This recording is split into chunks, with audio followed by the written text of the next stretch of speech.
Hi, good evening. I want to read you a bit out of The Water Babies because it's an astoundingly clever book and again shows us about morals in life. I'm only going to read a few little bits to you, and if you want to know more, then you'll have to read it yourself. Once upon a time, there's a little chimney sweep called Tom. Tom couldn't read or write, and he didn't care much about that either. He was always dirty because he never washed, and he didn't care about that either.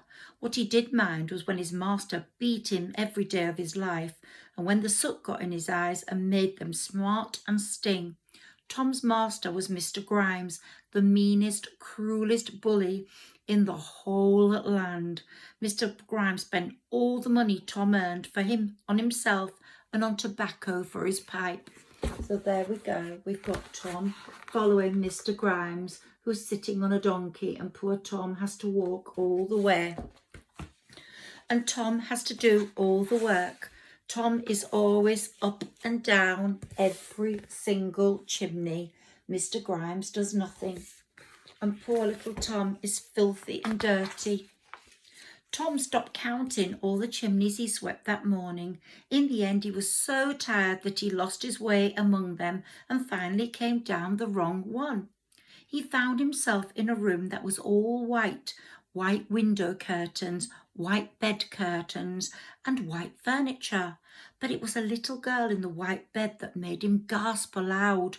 She was so lovely, with her golden hair spread all over the white pillow, so Tom could not bear to take his eyes off her. At first, Tom could not believe she was not real. She must be beautiful. She must be a beautiful wax doll, he told himself. Then he saw her breathe. Poor Tom. He saw himself in the mirror and he got the shock of his life. Here's the beauty in the bed. He got a shock of his life when he saw himself in the mirror. He'd never seen anyone look so terribly dirty in his life. And he'd never seen himself. He was horrified. He got chased out of the window by the lady in the house. And Mr. Grimes treated him really badly, always. So Tom decided to, of course, run away. Now, Mr. Grimes got his punishment for being so bad to the chimney sweeps, and he ended up stuck in a chimney. Tom, being the sort of boy he was, tried to free him.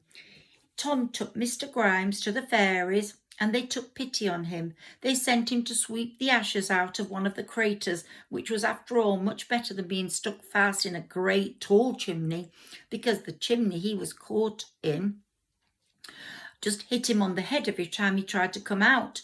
I think there he was, sticking out at the top of the chimney, his head and shoulders just showing. He was guarded by a fierce truncheon, which kept hitting him whenever he grumbled about his unlit pipe.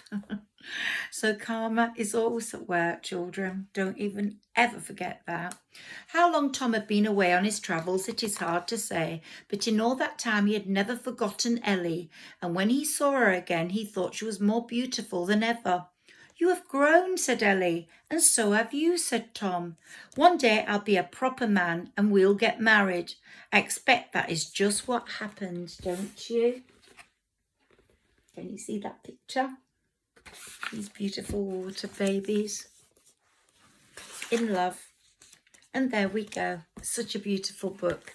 You have to read all the bits of it to really understand how important it is to appreciate your life, and how children before you lived terrible lives, always working, dragging things, delivering things like the ones in Black Beauty, like Tom cleaning the chimneys, like the little match girl selling matches just to stay alive. So be lucky in your beds and be happy and grateful and do all the things your mummy and daddies want you to do. Bye-bye.